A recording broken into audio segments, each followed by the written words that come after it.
I think there's a lot of misperceptions in the U.S. about Pakistan. We view Pakistan as one of the biggest global opportunities. Under Trump's leadership, and I believe your leadership here, has a lot of the very same mindsets. You know, the last 4 years, we've all been under attack. The Biden administration did to Pakistan was absolutely disgraceful. You know, President Trump believes in economic diplomacy. We plan on investing billions of dollars. सदर Trump की क़यादत में पाकिस्तान के साथ ताल्लुकात के नए दौर का आगाज होगा। अमेरिका में पाकिस्तान से मुतल्लिक़ गलतफहमियां पैदा की गईं, जो दुरुस्त करने का वक्त आ गया है। अमेरिकी सरमायाकारों के वफ्द के सरबरा ट्रंप खानदान के करीबी बिजनेस पार्टनर जेरी बीच की सहाफ़ियों से गुफ्तगू। बोले, रिचर्ड ग्रेनेल को डीप फेक टेक्नोलॉजी से गुमराह किया गया। रिचर्ड ग्रेनेल ने खुद बताया कि उनको डीप फेक AI वाली प्रेजेंटेशन दी गई थी। ग्रेनेल ने अब पाकिस्तान से मुतालिक पहले से बेहतर अंडरस्टैंडिंग है। वो पाकिस्तान के निज़ाम इंसाफ की मुकम्मल हिमायत करते हैं। 4 साल बाइडन इंतज़ामी ने पाकिस्तान के साथ जो किया वो नामुनासिब था। पाकिस्तान और अमेरिका की मौजूदा क़यादत में हमआहंगी है। हम यहाँ सरमायाकारी के लिए आए हैं। सरमायाकार पाकिस्तान में अरबों डॉलर की सरमायाकारी करना चाहते हैं। मसनूई ज़हानत, रियल स्टेट, मादनियात और एनर्जी सेक्टर में सरमायाकारी के ख्वाहिशमंद हैं।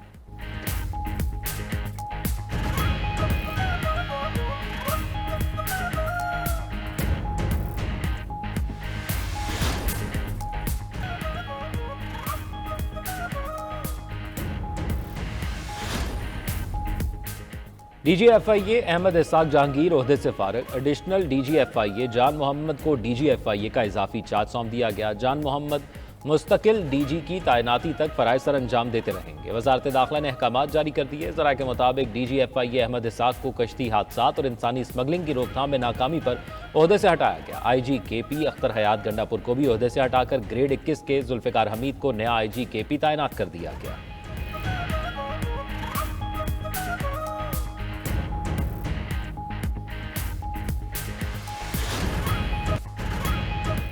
मुतनाज़िया पीका एक्ट तरमीमी बिल कानून बन गया। सदर मुमलिकत आसिफ अली जरदारी ने पीका एक्ट तरमीमी बिल 2025 पर दस्तखत कर दिए। डिजिटल नेशन पाकिस्तान बिल 2025 और national commission of the status of women bill की मंजूरी भी दे दी। तीनों बिल कौमी असम्बली और सेनेट से मंजूर हो चुके हैं। पीका तरमीमी कानून के तहत फेक न्यूज़ पर 3 साल कैद, 20 लाख रुपए जुर्माना या दोनों सजाएं एक साथ दी जा सकेंगी। जुर्म पर उकसाना, जाली या झूठी रिपोर्ट्स और इदारों के खिलाफ मवाद गैर कानूनी शुमार होगा। Social media protection and regulatory authority को सोशल मीडिया मवाद ब्लॉक या ख़त्म करने का इख्तियार होगा।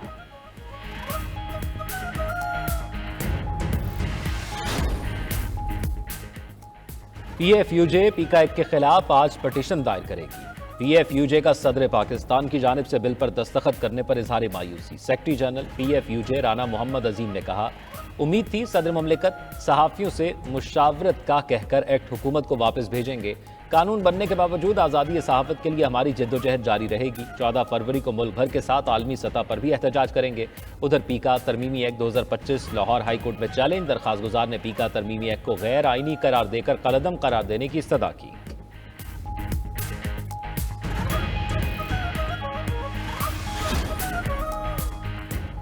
वज़ीर आज़म शहबाज शरीफ की ज़ेर सदारत वफाकी काबीना का इजलास आज होगा। 13 निकाती एजेंडा ज़ेर बहस आएगा। PIA के पायलट से मुताल्लिक़ बयान पर साबिक़ वफाकी वज़ीर ग़ुलाम सरवर खान के खिलाफ कानूनी चाराजोई करने पर गौर होगा। सऊदी अरब के साथ middle east green initiative charter की तौसीक़ भी एजेंडे का हिस्सा।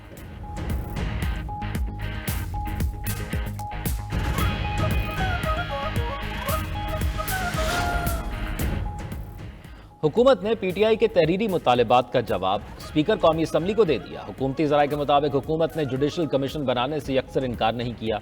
कमीशन के मुतबादिल खुसूसी कमेटी या पार्लिमानी कमेटी बनाने की तजवीज़ दी। स्पीकर की सरबराही में मौजूदा कमेटी को ही पार्लिमानी कमेटी का दर्जा देने की भी तजवीज़ दी गई। साने 9 मई के मुकदमात अदालत में ज़ेर समाअत हैं। इस पर कमीशन बनाने से मुतल्लिक राय मांगी गई। स्पीकर या हुकूमत अपना तहरीरी जवाब पब्लिक नहीं करेगी।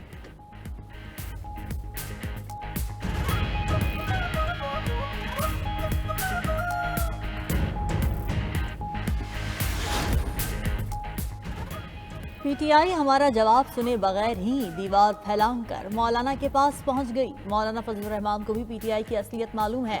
रहनुमा नून लीग इरफान सिद्दीकी का कहना है कि हमें खुशी है PTI मुज़ाकिरात की मश्क और राब्ते बढ़ा रही है। चेयरमैन PTI बैरिस्टर गौहर ने रद्द-ए-अमल दिया कि हुकूमत मुज़ाकिरात चाहती ही नहीं थी। अगर संजीदा होती तो हमारे तहरीरी मुतालबात का जवाब देती और जुडिशल कमीशन बनाती।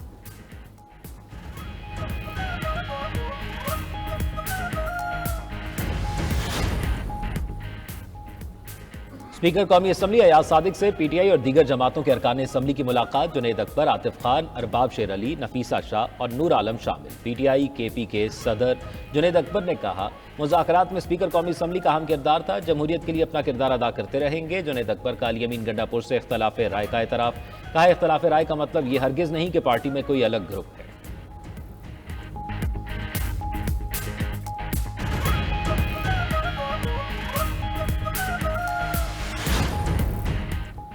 फौजी अदालतों में सिविलियंस के ट्रायल से मुताल्लिक आईनी बेंच में समाअत आज फिर होगी। गुज़िश्ता रोज सिविलियंस के मिलिट्री ट्रायल का रिकॉर्ड आईनी बेंच के सामने पेश।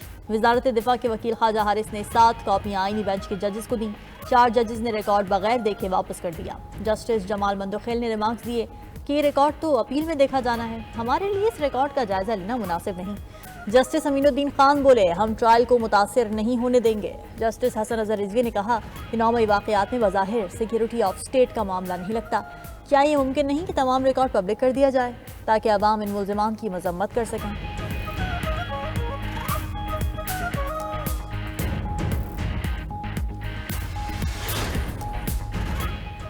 अब पख्तूनख्वा के रेवेन्यू में 49% इजाफा कर दिया, बाकी सूबों को भी हमारी तकलीद करनी चाहिए। वजीर आला केपी अली अमीन गंडापुर का सहाफ़ियों से खिताब। कहा, सूबों का मवाजना होना चाहिए ताकि पता चले किसने कितना काम किया। बानी पीटीआई ने असूलों पर समझौता न करने का दर्ज दिया। हर बंदा अपना काम करे तो तमाम मसाइल हल हो जाए। वजीर आला केपी ने सूबों की जेलों की डिजिटलाइजेशन प्रोग्राम का इफ्तिताह भी कर दिया। कैदियों के रिश्तेदार घरों से वीडियो कॉल पर मुलाकात कर सकेंगे।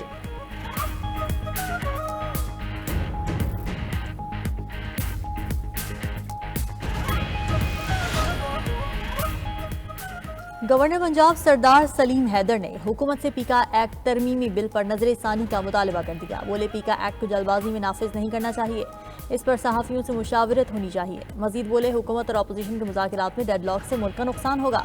फरीक़ैन को सदर आसिफ अली जरदारी की सियासी बसीरत से फ़ायदा उठाना चाहिए। उधर गवर्नर पंजाब सरदार सलीम हैदर खान ने सूबाई असम्बली से पास करदा 12 बिलों की मंजूरी दे दी।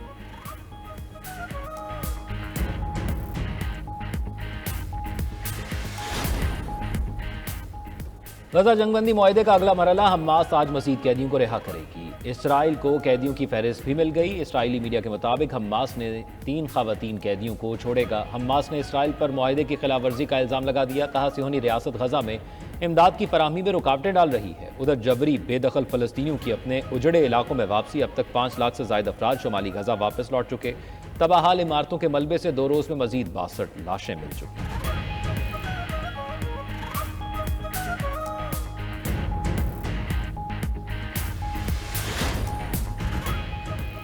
अमरीकी सदर के मुतनाज़िया फैसले जारी। हमास के हामी तलबा के वीज़े मनसूख करने का फैसला कर लिया। मीडिया रिपोर्ट्स के मुताबिक ट्रंप आज नए एग्जीक्यूटिव ऑर्डर पर दस्तखत करेंगे, जिसके तहत अमरीका से फ़लस्तीन की हिमायत में मुजाहिरों में हिस्सा लेने वाले तलबा को मुल्क बदर किया जाएगा। एमनेस्टी इंटरनेशनल का खित्ते के ममालिक से तारकीन वतन के खिलाफ डोनाल्ड ट्रंप के इक़दाम का हिस्सा न बनने का मुतालबा।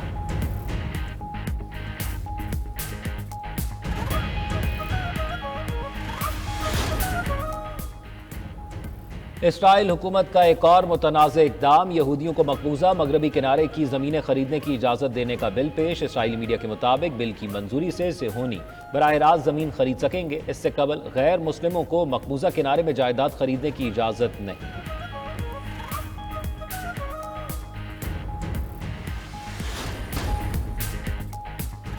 अमरीका में टिकटॉक के खरीदार बढ़ने लगे। अरबपति अमरीकी कारोबारी शख्सियात के साथ साथ नामवर कंपनीज भी मुतहर्रिक। टेस्ला मालिक इलॉन मस्क, मारूफ यूट्यूबर मिस्टर बीस्ट और ऑरिकल के लैरी एलिसन भी मुमकिन खरीदारों में शामिल। माइक्रोसॉफ्ट और रियल एस्टेट प्रोजेक्ट लिबर्टी ने भी टिकटॉक खरीदने में दिलचस्पी जाहिर कर दी।